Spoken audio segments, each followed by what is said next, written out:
Jika bosan dengan kegiatan ngabuburit di tengah kota dengan hiruk-pikuk keramaian kendaraan yang berlalu lalang, ada baiknya mencoba sensasi lain. Seperti mencoba ngabuburit sembari berbuka puasa di puncak Bukit Kui, kawasan Gunung Gajah di Ponorogo. Gunung Gajah sendiri merupakan sebuah gunung yang masih alami dan asri dengan pepohonan pinus yang berada di Kecamatan Sambit, Kabupaten Ponorogo. Reporter tribunjatim.com mencoba ngabuburit dan buka puasa di Bukit Kui. Untuk mencapai ke puncak dengan ketinggian sekitar 1.200 meter di atas permukaan laut, Anda harus siap mental dan kendaraan dalam kondisi yang baik. Bagaimana tidak, untuk menuju gunung ini harus melewati jalan yang terjal dan penuh bebatuan.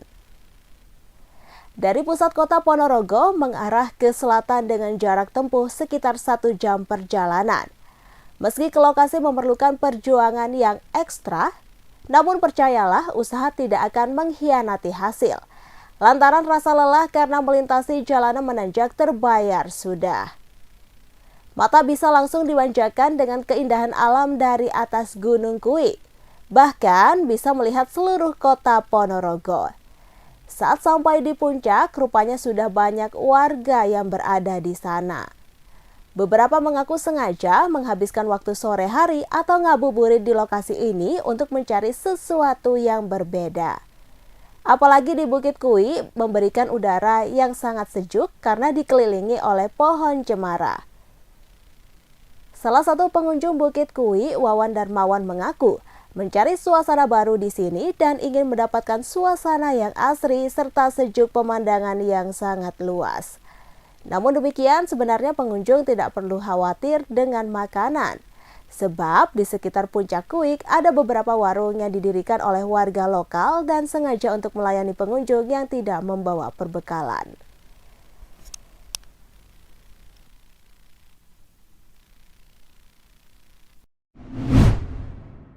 Pemirsa, viralnya kasus kekerasan atau penganiayaan ayah kandungnya terhadap anaknya di Situbondo, Jawa Timur menjadi perhatian serius Menteri Sosial Republik Indonesia Tri Risma hari ini, Minggu 31 Maret 2024. Bahkan, mantan wali kota Surabaya ini mendatangi langsung rumahnya di Jalan Plausa, Kelurahan Patokan, Kecamatan Situbondo. Untuk informasi selengkapnya akan disampaikan rekan Izzy Hartono. Pemirsa Tribun, viralnya kasus kekerasan atau penganiayaan kandung terhadap anaknya di Situbondo menjadi perhatian serius Menteri Sosial Republik Indonesia Tri Risma hari ini. Bahkan mantan wali kota Surabaya ini mendatangi langsung rumahnya di Jalan Plausa, Kelurahan Patokan, Kecamatan Situbondo. Rombongan Mensos Risma hari ini tiba di Situbondo sekitar pukul 12.06 WIB dan langsung turun dari mobil menuju rumah korban kekerasan anak tersebut.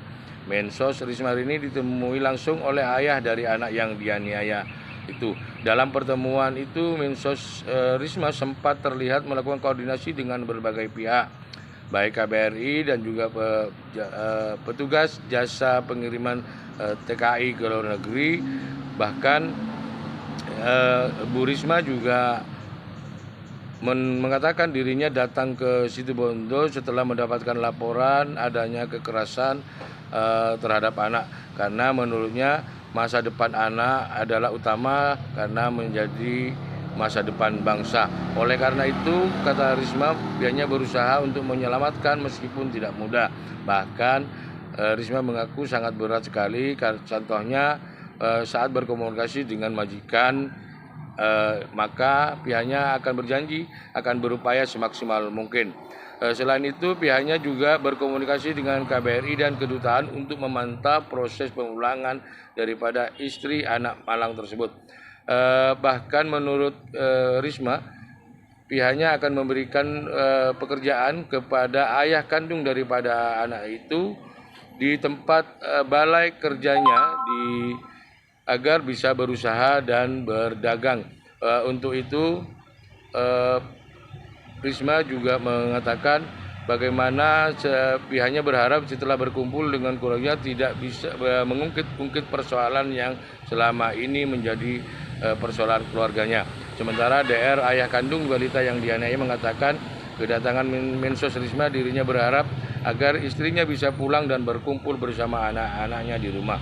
Saat ditanya penyebab dirinya tega menganiaya anaknya, DR mengatakan tidak dapat menyampaikannya karena persoalannya terlalu sangat pribadi. Bahkan menurutnya dirinya akan berjanji dan bekerja dan agar istrinya bisa pulang sehingga bisa memenuhi kebutuhan keluarganya. Dikatakan istrinya nekat bekerja merantau bukan inisiatif dirinya melainkan kemauan istrinya. Bahkan dirinya sempat melarang istrinya untuk tidak berangkat merantau bekerja di luar negeri. Demikian Tribun dari Situbondo. Kedatangannya ke sebentar satu-satu toh apa Pak? Bapak kayak enggak mau nganu aja Pak. Sorry Pak. Dan Ibu Menteri. Ya, saya dapat laporan karena kan kami ada media scanning. Jadi dapat laporan ini makanya kami ke sini karena bagi saya masa depan anak itulah yang utama.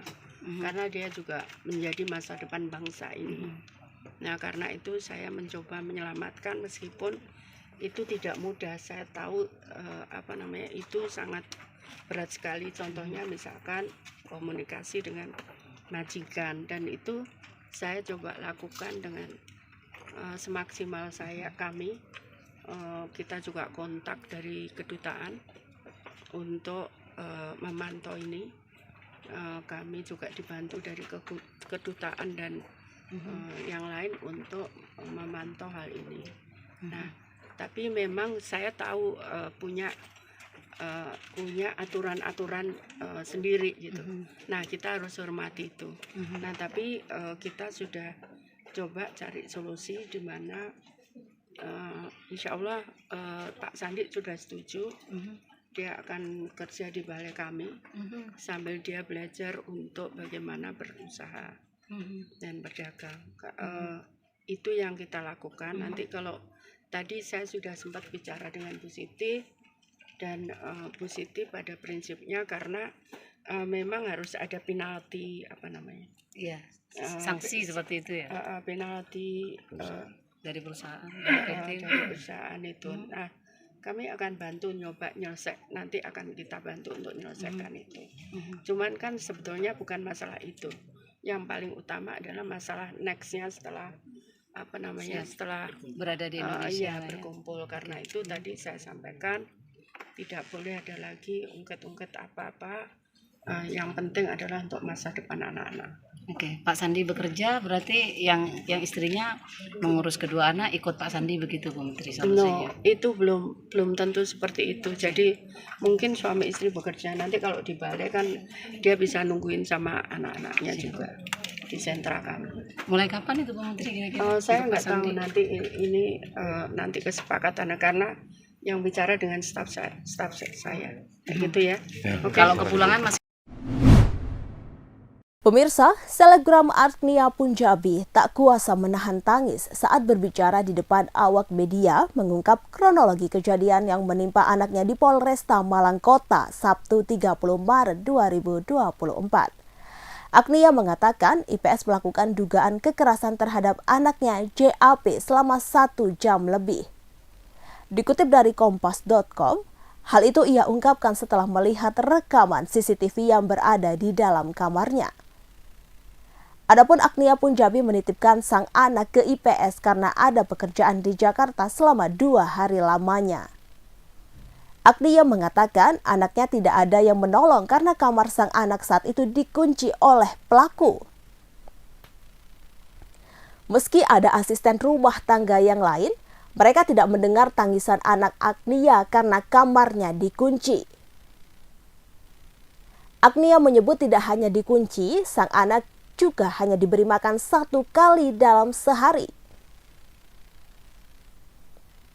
Ia pun tak sanggup berbicara banyak tentang tindakan keji IPS terhadap anaknya yang masih berusia 3 tahun 5 bulan. Agnia mengatakan ia selama ini bekerja sehingga menggunakan pengasuh untuk membantunya menjaga sang anak. Agnia berharap IPS mendapat hukuman yang berat karena tindakannya yang keji saat melakukan kekerasan kepada anaknya. Sebagai informasi, tindakan penganiayaan terjadi pada Kamis 28 Maret 2024 sekitar pukul 4:18 waktu Indonesia Barat. Kasus ini pun ramai diperbincangkan publik di media sosial setelah Agnia mengungkapkan kejadian yang dialami anaknya di akun Instagram @emy_agnia. Agnia juga mengunggah foto JAP alias C dengan satu mata memar dan telinga memar. Selain itu, video rekaman CCTV yang menjadi bukti juga diunggah di Instagram Agnia, tampak kekerasan dilakukan di atas tempat tidur JAP.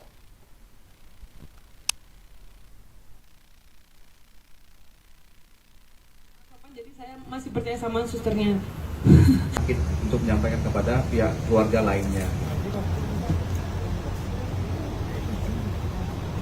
Terima kasih untuk awak-awak media yang sudah membantu untuk memviral kasus ini, karena saya tidak mau kasus ini terjadi lagi di semua hal dirasakan oleh seorang ibu, apalagi ibu yang bekerja. Mungkin di sini saya mau berterima kasih dulu kepada Kapolresta Malang Kota yang sudah menindak kasus ini dengan cepat sehingga pelaku bisa langsung diambil. Pelaku ini 1 tahun bekerja dengan saya dengan sangat sopan. Selama 1 tahun ini ada sedikit banyak hal-hal yang mungkin menurut saya mencurigakan, seperti ada bekas cubitan. Cuman saya melihat susternya dengan perangai yang sangat sopan, jadi saya masih percaya sama susternya. Saya sebagai seorang ibu merasa terpukul. Mungkin beberapa orang banyak yang menyalahkan saya, dan saya sangat berharap pelaku dijerat hukum sebesar-besarnya. Karena kalau awak media melihat CCTV, itu anak saya disiksa 1 jam lebih tanpa ada ampun. Anak saya lari ke sana ke sini, dikejar sampai mampus. Kamarnya dikunci, dan itu pada saat sahur semua mbak-mbak saya di bawah, sahurnya di basement, jadi tidak ada yang mendengar. Dan untuk menutupi itu semua, sus ini membiarkan anak saya untuk di dalam kamar dikunci, diberi makan mungkin hanya 1 kali. Saya tinggal ke Jakarta 2 hari, memang ada urusan pekerjaan. Hari pertama saya di Jakarta, pas sahur tepatnya di jam 4 sampai jam 5 lebih, suster itu menghajar anak saya habis-habisan sampai memar, sampai orang yang lihat CCTV-nya, kalau anak ini nggak dikasih keajaiban sama Allah mungkin sudah nggak ada, karena bener-bener diajarnya itu kayak bukan ke anak kecil, bener-bener. Mungkin aku media lebih sudah tahu. Itu parah banget, Pak. Dan beliau ini punya anak juga. Dan perlu diketahui, biasanya kan suster begini tuh ke-trigger mungkin ada masalah dengan saya. Saya tidak ada masalah dengan susternya sama sekali tidak ada masalah. Suster ini baik kepada saya, dan saya juga baik kepada susternya. Bisa ditanyakan ke orang-orang rumah dan manajer saya semuanya. Suster ini berperangai yang sangat-sangat amat baik. Dia tertutup orangnya, tapi ternyata manipulatif. Adakah perbedaan sikap atau keceriaan? Iya, 5 kali dia mengigau ketakutan. Setelah saya sadarkan ini saya baru bisa tidur lagi. Trauma berat. Saya serahkan kepada pihak yang berwajib ya untuk tuntutan kepada agennya. Mainnya memang agen, bukan main-main. Agensinya bukan agensi yang sangat besar di Indonesia, bahkan memiliki cabang di luar negeri. Jadi untuk keputusannya saya serahkan ke pihak yang berwajib saja. Suami dari Sandra Dewi, Harvey Mois, telah ditetapkan sebagai tersangka oleh Kejaksaan Agung dalam kasus dugaan korupsi timah. Diduga Harvey Mois telah merugikan negara senilai 271 triliun rupiah. Menanggapi kasus korupsi yang menyeret Harvey Mois, pengacara Kamarudin Simanjuntak pun menyinggung hukuman mati bagi para koruptor. Selain itu, Kamarudin juga menyebut Sandra Dewi bisa terancam dimiskinkan. Kamarudin Simanjuntak berharap keluarga pelaku korupsi timah dimiskinkan. Ia pun meminta pemerintah bisa tegas menuntaskan kasus ini. Kamarudin mengatakan tidak ada alasan bagi seorang istri untuk tidak mengetahui dari mana asal pertambahan harta pasangannya, sehingga Sandra Dewi berpotensi ikut terseret kasus korupsi sang suami.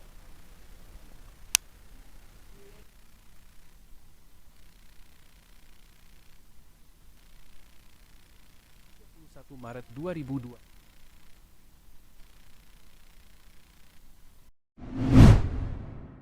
Pemirsa, seorang calon siswa atau casis Bintara bernama Iwan Sutrisman Telaumbaunua tewas dibunuh oleh oknum TNI Angkatan Laut. Tragedi ini viral di media sosial. Video yang memperlihatkan keluarga korban menangis karena mengira anaknya sudah lulus anggota TNI ternyata sudah 1 tahun tewas dibunuh. Pelaku bernama Serda Adan Aryan Marshall ternyata sudah membunuh korban pada 24 Desember 2022 atau 8 hari usai korban dikirim untuk mencoba masuk sebagai anggota TNI Angkatan Laut. Komandan Detasmen Polisi Militer Pangkalan Angkatan Laut Nias Mayor Laut Afrizal membenarkan kasus ini dan pelaku sudah ditetapkan menjadi tersangka. Kasus ini bermula pada tahun 2022. Korban hendak mencoba masuk sebagai anggota TNI Angkatan Laut. Kemudian, keluarga korban menemui Serda Adan untuk meminta bantuan agar korban masuk menjadi anggota TNI Angkatan Laut. Pelaku meminta saksi menyiapkan uang 200 juta rupiah untuk biaya masuk dan korban mengikuti masuk TNI Angkatan Laut gelombang kedua. Saat mengikuti tes, Iwan merupakan warga desa Lahusa Idanetai, Kecamatan Idanetai, Kabupaten Nias Selatan dinyatakan tidak lulus. Serda Pom Adan kemudian mendatangi kediaman korban dan menyarankan kepada keluarga agar korban masuk TNI Angkatan Laut di Lanal 2 Padang. Dia beralasan mempunyai keluarga yang bertugas di sana dan berjanji bisa membantu meluluskan korban, kemudian korban diberangkatkan ke Padang melalui pelabuhan Gunung Sitoli. Pada 22 Desember 2022, Serda Pom Adan kemudian mengirimkan foto Iwan Sutrisman kepada keluarga dengan menggunakan pakaian dinas lengkap dengan kondisi kepala sudah digundul. Serda Adan mengabarkan kepada keluarga korban bahwa Iwan sudah lulus TNI dan sedang mengikuti pendidikan di Tanjung Uban. Setelah itu, Serda Pom Adan meminta uang kepada keluarga korban.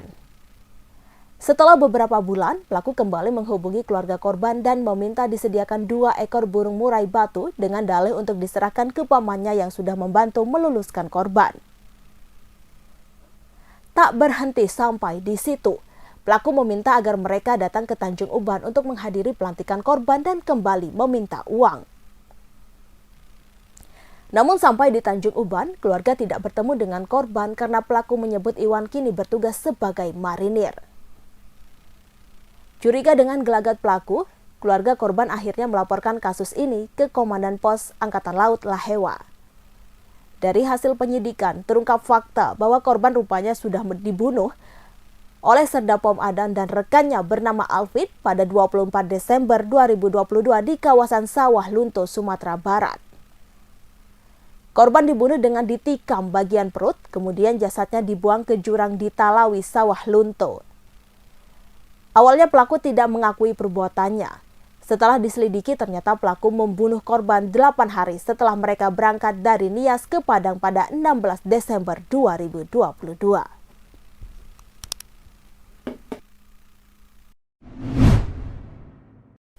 Pemirsa, seekor sapi tersangkut di atap rumah warga Pacitan, Jawa Timur viral di media sosial.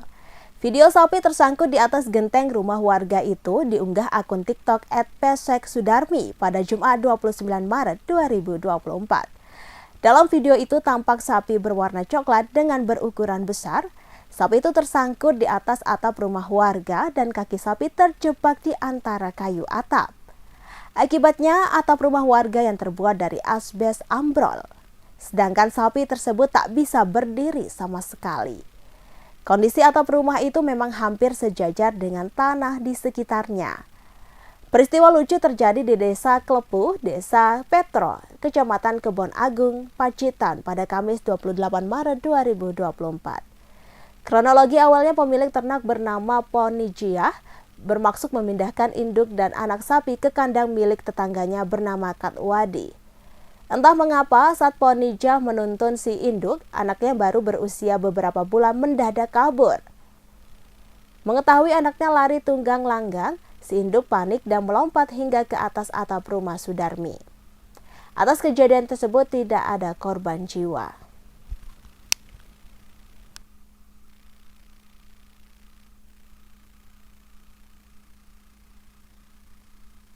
Download Tribun X sekarang, menghadirkan lokal menjadi Indonesia.